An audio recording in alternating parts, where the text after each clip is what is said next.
All right, so you're listening to Whole Head Mindset Podcast with Malik and Ricky Tillman. Today's topic, what are we talking about today? We're talking about the self vilification that can come from self improvement. So, self improvement is often talked about as a good thing, which it is. There's many books written about self improvement, many people talking about self improvement, podcasts, etc. However, one thing that I found is that there can be a dark side to it in that you can vilify the self. And the reason why this is because if you're not careful and if you do not have a clear view of your mission and what you're doing, you can just see yourself as the root of all your problems. Like, why don't you get up in the morning earlier? Why don't you um, work harder, work more focused? Why didn't you work an extra day? And it's always yourself, it's always you that could do more. And that is a very dangerous view because if you stack up all of these self criticisms, you eventually create a picture in your mind of this villain that is yourself that stops you from getting from where you want to go. And my dad will talk about in a second the balanced view on how you should view yourself and what you are doing. But I'm just interested in raising that some of you might feel that, some of you might have this vision of where you want to go, and you've made the mistake of imposing yourself as the villain as to why you aren't getting there. And do you want to jump in, Dad? You have to have clarity about what you're trying to do in life. And I know when you're first starting out, it's tough to have clarity because you don't know. Basically, you don't really know who you are. You don't know what you stand for, or what your belief factors are. You don't even realize that your belief factor has a major role in your happiness. So this is the problem. Your philosophy, the way you look at life, and where you trying to position yourself in life, is a major hurdle when you're first starting out, because that's all you know. That's all you Mm-hmm. have. Yeah. So I think the key here is understanding that you have to be self-aware to the fact that you need to be clear about where you want to go in life, um, and knowing that life is going to be throwing challenges at you. Yeah. So that's one thing I can say. Yeah. Yeah. So I think that the key is making sure that you're running towards something as much as you're running away from something. Mm. So viewing yourself not just the agent of you not getting what you want, but also the agent that is giving you everything that you have. And that was the learning thing for me, is that if you are always focusing on where you need to be, you're creating a deficit in your mind of what you are not.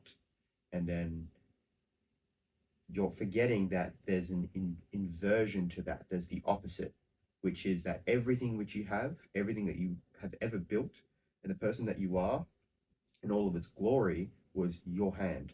And having that view of you growing and you moving away from something at the same time is the balance that you need.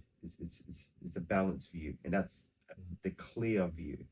Whereas having like a horse with tunnel vision, not tunnel vision with a horse, but having the blinkers on and focusing on fixing all of the issues that you have with yourself, you end up creating a very dark picture of yourself. Yeah, I think the thing to do is, if you have goals and things you want to do, put it on the Mm-hmm. paper. And when you look at it, if you don't get excited about it, then you're gonna be heading off in the wrong path.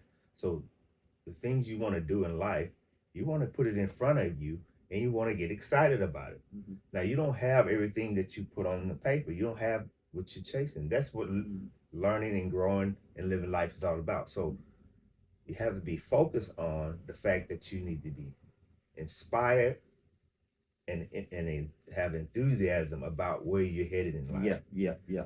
You Yeah. always need to see, like, you need to step. This is why you need to listen to other people because other people will tell you you're on the right track and you're doing good, right? I'll give you a really good example of exactly what I'm talking about. And when I was a kid, I did a lot of art and I was a perfectionist. And when you're doing a piece of art, you have a vision in your head of what you want it to look like. And then, but when you're doing it, you're like, the nose isn't right, this isn't right, I didn't shade dark enough here. Why isn't it looking like what I wanted? And you eventually you do that after a number of days, and then you just think you have a piece of junk in front of you. It's like, this is just rubbish. You cast it aside, and then you come back to it maybe years later, and you're like, why didn't I finish that? That this was so good. Mm. Because that new refresh view is you're looking at all the things that you did do right. Whereas in the moment when you were drawing up that piece of art, you only looked at the things that were not the same as what you had visioned. Mm. And because of that, I have all of my drawings and everything that I did, about 90% of them are incomplete because I judged them that they were not good enough, and so I just stopped. I gave up.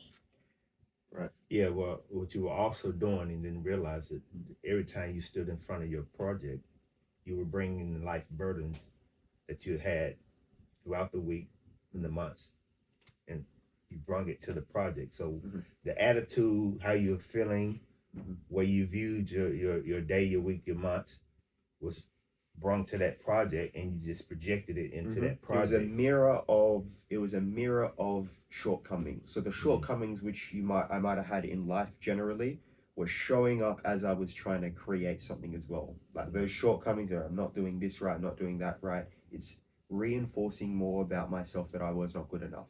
And so sometimes when you create a piece of art, it can judge you, and it can you're judging yourself through how it isn't good enough. So there was a lot of lessons in it, but the key is that don't your life is an artwork, and do not judge it too harshly. You have to view yourself as the agent that will bring everything that you desire as much as you are the agent that is getting in your own way.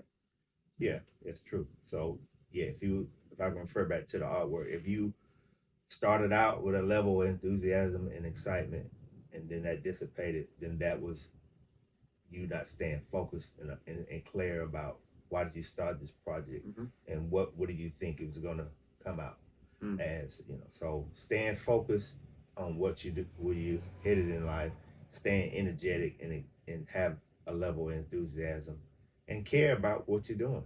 Yeah. So that's the key. Yeah. 100%. All right. No. Okay, so if you like what you're listening to, hit the subscribe button and keep following Old Head Mindset Podcast.